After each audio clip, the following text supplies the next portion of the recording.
দিল্লি কি শেষ পর্যন্ত শেখ হাসিনাকে বাংলাদেশে ফেরানোর পথ খুঁজছে নাকি পুরো ঘটনাই রাজনৈতিক কূটনীতির খেলা? উত্তর এখনো অন্ধকারে। তবে হাসিনা ইস্যুতে হঠাৎ করেই মুখ খুলতে শুরু করেছে দিল্লি, যা নতুন সমীকরণকে সামনে এনেছে।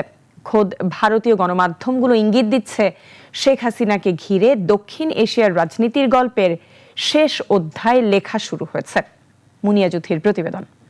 শেখ হাসিনার হঠাৎ বাংলাদেশে ফিরে আসার সম্ভাবনা নিয়ে এবার বিস্ফোরক তথ্য পাওয়া গেল খোদ দিল্লি থেকেই। ভারত হাসিনাকে আর রাখতে চাচ্ছে না, অন্য দেশও নিতে চাচ্ছে না, আর সেই কারণেই বাধ্য হয়ে বাংলাদেশে তাকে ফেরত পাঠানোর সিদ্ধান্ত নিয়েছে মোদী সরকার। এরকমই আলোচনা শোনা যাচ্ছে ভারতের বেশ কিছু সূত্র থেকে। কখনো ইতিহাস তৈরি হয় জনসমুদ্রের স্লোগানে, আবার কখনো ইতিহাসের মোড় ঘুরে যায় বন্ধ দরজার নিঃশব্দ বৈঠকে। একসময় যেই দিল্লি ছিল শেখ হাসিনার সবচেয়ে নিরাপদ রাজনৈতিক ঠিকানা, সেই দিল্লি এখন হাসিনাকে গলার কাটা মনে করছেন বলে কানাকানি চলছে ভারতের রাজনৈতিক অঙ্গনে।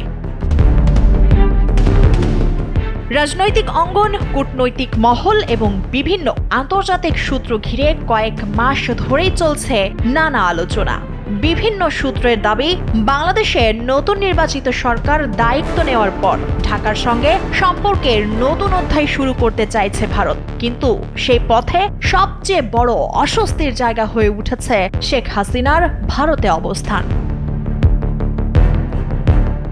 গুঞ্জন রয়েছে গত কয়েক মাসে তাকে তৃতীয় কোনো দেশে পাঠানোর সম্ভাবনা নিয়েও নানামুখী কূটনৈতিক তৎপরতা চালানো হয়। আলোচনায় এসেছে যুক্তরাষ্ট্র, যুক্তরাজ্য, সংযুক্ত আরব আমিরাত, এমনকি আজারবাইজানের নামও। রাজনৈতিক বিশ্লেষকদের একাংশের মতে, যদি এসব আলোচনা সত্য হয়ে থাকে তাহলে দিল্লির সামনে প্রশ্ন ছিল একটি: একজন সাবেক নেত্রীর রাজনৈতিক আশ্রয় গুরুত্বপূর্ণ নাকি 18 কোটিরও বেশি মানুষের দেশের সঙ্গে দীর্ঘমেয়াদী সম্পর্ক? এই প্রেক্ষাপটে আরও একটি আলোচনার সামনে এসেছে। বিভিন্ন মহলের দাবি, বাংলাদেশ ছাড়া শেখ হাসিনার সামনে বাস্তবসম্মত অন্য কোনো বিকল্প ক্রমেই সংকুচিত হয়ে আসছে। সেই কারণেই দেশে ফেরার বিষয়ে তার বক্তব্যের মাত্রাও বেড়েছে বলে রাজনৈতিক মহলে আলোচনা চলছে। ইতিমধ্যে বিভিন্ন গণমাধ্যমে ডিসেম্বরকে ঘিরে সম্ভাব্য প্রত্যাবর্তনের খবরও আলোচনায় এসেছে। যদিও শেখ হাসিনা নিজে ছাড়া ভারত সরকারের পক্ষ থেকে এই বিষয়ে এখনো কোনো আনুষ্ঠানিক ঘোষণা দেওয়া হয়নি। কূটনীতির ভাষা কখনো সরাসরি নয়, সেখানে প্রতিটি নীরবতারও একটি অর্থ থাকে, প্রতিটি বিলম্বের পেছনেও থাকে একাধিক হিসেব। ভারত হয়তো একটু সময় নিয়ে হিসেব কষে দেখেছে বাংলাদেশে শেখ হাসিনার গ্রহণযোগ্যতা আপাতত শূন্যের কোঠায়। সুতরাং তাকে রেখে যে রাজনৈতিক হিসেব দিল্লি কষেছিল সেটা শেষ করার সময় এসেছে এখন।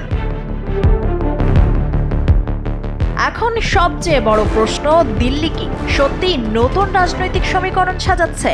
শেখ হাসিনার ভবিষ্যৎ গন্তব্য কি শেষ পর্যন্ত বাংলাদেশি, নাকি পুরো বিষয়টি রাজনৈতিক গুঞ্জনের অংশ? বিশ্লেষকরা বলছেন এই প্রশ্নগুলোর উত্তর সময়ই দেবে। তবে এটুকু স্পষ্ট, বাংলাদেশ, ভারত এবং দক্ষিণ এশিয়ার রাজনীতিতে শেখ হাসিনাকে ঘিরে প্রতিটি সিদ্ধান্তের প্রভাব ভারতের কাছেই বেশি অনুভূত হবে।